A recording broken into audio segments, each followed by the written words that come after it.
একটা গ্রামে বফু নামের এক কাঠুরে ও তার স্ত্রী বাস করত এবং পাশেই ছিল তার বন্ধু তফু। বফু ছিল অনেক সহজ সরল এবং পরোপকারী। অন্যদিকে তার বন্ধু তফু ছিল লোভী ও হিংসুটে।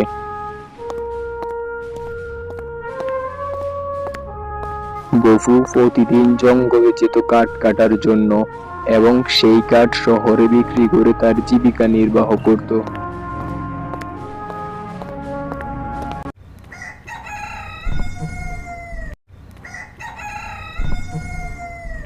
পরের দিন সকালবেলা সে ঘুমোচ্ছিল এবং পাশের ঘর থেকে তার স্ত্রী তাকে ডেকে বলে, ওগো শুনছ, উঠো, অনেক বেলা হয়েছে, যাও জঙ্গলে যাও, জঙ্গলে গিয়ে কাঠ কেটে বিক্রি করে বাসার জন্য কিছু সবজি নিয়ে আসো। যাচ্ছি যাচ্ছি। বাপরে, সকাল সকাল মাথাটা একদম পাগল করে দিল।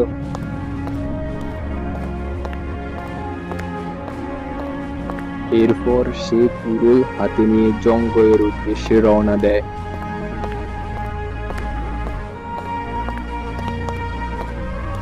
প্রতিদিনের মতো কাঠ কেটে শহরে নিয়ে যায় বিক্রি করার জন্য।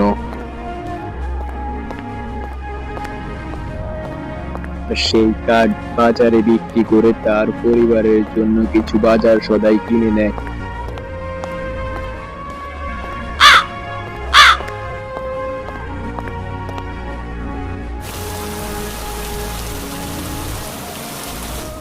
এরপর টানা 2 দিন অনবরত বৃষ্টি হতেই থাকে।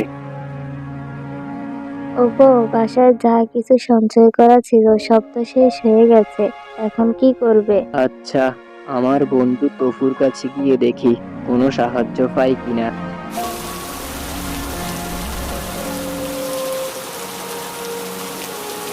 বপু ছাতা হাতে নিয়ে তার বন্ধু তপুর বাড়ির উদ্দেশ্যে রওনা দেয়।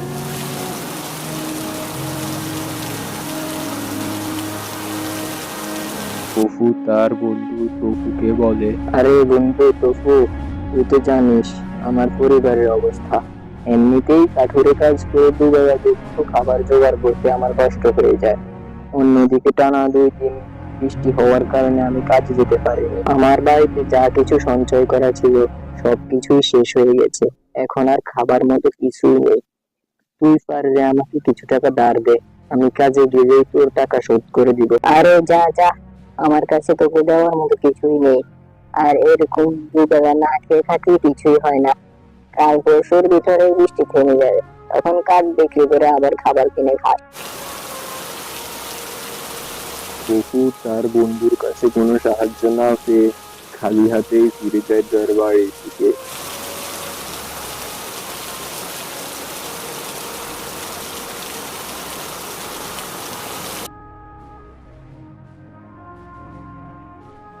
ইগো, তোমার বন্ধুর কাছে না সাহায্যের জন্য গিয়েছিলে, দেখি তোমাকে কিছু সাহায্য করেছে? আরে আর বলো না, ভেবেছিলাম তফুর কাছে গেলে কিছু সাহায্য পাবো, কিন্তু সে তো আমার কোনো উপকার করেইনি, উল্টো আমাকে অপমান করে তাড়িয়ে দিয়েছে। পরের দিন সকালে বৃষ্টি থামলে সে কুড়ুল হাতে নিয়ে আবারও জঙ্গলের উদ্দেশ্যে রওনা দেয়। সে কাঠ কাটার জন্য রওনা দিয়েছে তো বটেই, কিন্তু 2 দিন কিছু না খেয়ে সে অনেক ক্ষুধার্ত। হঠাৎ করে তার হাতের কুড়ুলটা ভেঙে যায় এবং সে বলতে থাকে, হায় হায় হায় হায় হায়, এমনিতেই বৃষ্টির কারণে 2 দিন না খেয়ে আছি, বাড়িতে তো কিছুই নেই, অন্যদিকে কুড়োলটা ভেঙে গেছে, এখন আমি কি করব? বাঁচার তো আর কোনো পথই নেই। হঠাৎ তার সামনে একটা পরী এসে বলতে থাকে, তুমি কেঁদো না বপু, তোমার সব কথাই আমি শুনেছি। জঙ্গলের মাঝখানে একটা গুহা আছে, সেই গুহাতে অনেক স্বর্ণ মুদ্রা রয়েছে। তুমি গুহার সামনে গিয়ে চিচিংপাক বললেই গুহার দরজা খুলে যাবে। তুমি সত্যি বলছো তো? শুধু শুধু আমাকে জঙ্গলে পাঠিয়ে আবার কোনো বিপদে ফেলো না। না না, আমি তোমাকে মিথ্যে বলতে যাবো কেন? তুমি নিজেই গিয়ে দেখো, সেখানে সত্যি অনেক স্বর্ণ মুদ্রা রয়েছে। অনেক খোঁজাখুঁজির পর বপু সেই গুহাটা খুঁজে পায় এবং তার সামনে এসে দাঁড়ায়। আরে, এটাই তো মনে হয় সেই গুহা। দেখি আসলে কি পরীর কথা সত্যি নাকি? চিচিং পাক।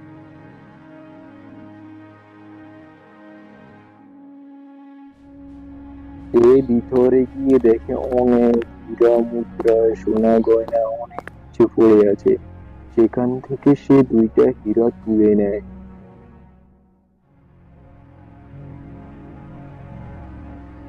যাই, দুটো হিরেই আমার জন্য যথেষ্ট। আমার এত লোভ নেই, এই দুটো হিরে দিয়েই আমি অনেক কিছু করতে পারবো। এরপর সে গুহার দরজার দিকে গিয়ে দাঁড়ায় এবং মন্ত্রটি বলে। চিচিং পক।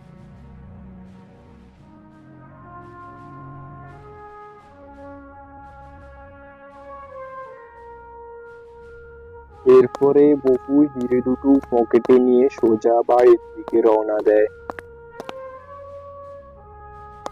এবং কিছুক্ষণ পর সে তার বাড়িতে এসে পৌঁছায়। বাড়িতে এসেই বপু তার স্ত্রীকে বলে। ওগো গিন্নি, শুনছো? আজকে না আমি কাঠ কাটতে গিয়ে আমার কুড়োলটা ভেঙে যায়। এরপর একটা পরী আমাকে এসে বলে জঙ্গলের মাঝখানে একটা গুহা আছে, ওর দরজায় গিয়ে দাঁড়িয়ে চিচিং ফাক বললে একটা জাদুর দরজা খুলে যাবে, আর সেখানে নাকি অনেক হীরা মুদ্রা স্বর্ণ গয়না রয়েছে। এরপর আমি সেখানে গিয়ে দেখি সত্যিই সেখানে অনেক হীরা সোনা পড়ে আছে। সেখান থেকে আমি দুটো হিরে নিয়ে এসেছি। সত্যি? তাহলে তুমি এই কাঠের কাজ বাদ দিয়ে হিরে দুটো বিক্রি করো, বিক্রি করে একটা মুদি দোকান নিয়ে বসো। হুম, তুমি খুব ভালো কথাই বলেছ। আমি আজকেই একটা মুদি দোকান খুলবো। যেই কথা সেই কাজ। বপু তার বাড়ির পাশেই একটা বড় মুদি দোকান খুলে বসে, আর তার ব্যবসার টাকা দিয়ে তাদের সংসার খুব সুন্দরভাবে সুখে শান্তিতে চলতে থাকে। অন্যদিকে বপুর বন্ধু টুকু ভাবতে থাকে। বুঝলাম না, বপু এত টাকা কোথা থেকে পেলো? এত বড় একটা মুদি দোকান দিয়ে বসলো। আমাকে এর ব্যাপারে খোঁজ নিতে হবে।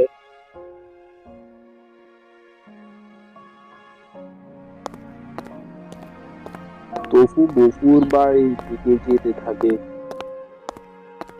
এবং বপুর বাড়ির সামনে এসে তার দরজার বাইরে দাঁড়িয়ে বপু ও বপুর স্ত্রীর কথা শুনতে থাকে। ওগো, তুমি এক কাজ করো, পরীর গুহায় গিয়ে আরো কিছু হিরে নিয়ে আসো, তাহলে সেগুলো বিক্রি করে আমরা আরো ধনী হতে পারবো।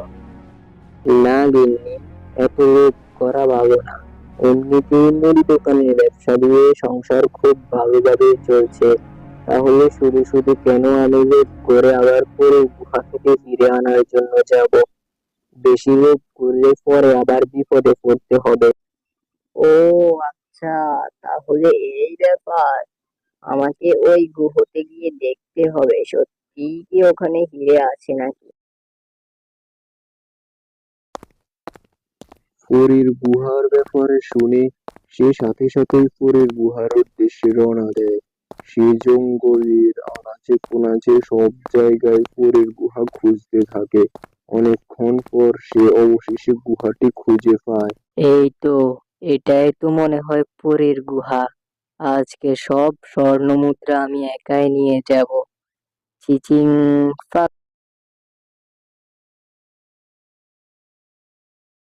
এরপর তফু জাদুর দরজা দিয়ে গুহার ভিতরে প্রবেশ করে। তফু গুহার ভিতরে ঢুকে এত হীরা মুদ্রা দেখে একবার এদিকে একবার ওদিকে হাঁটতে থাকে আর বলে। আরে, এখানে তো দেখি অনেক স্বর্ণ গয়না পড়ে আছে। যাই, বাড়িতে গিয়ে দুই তিনটা থলে নিয়ে আসি। সবগুলো আজ একাই নিয়ে যাব।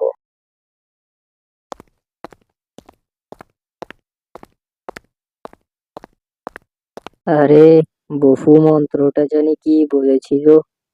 শেষে একটা ফাঁক ছিল। দেখি কি ফাঁক বললে দরজাটা খোলে।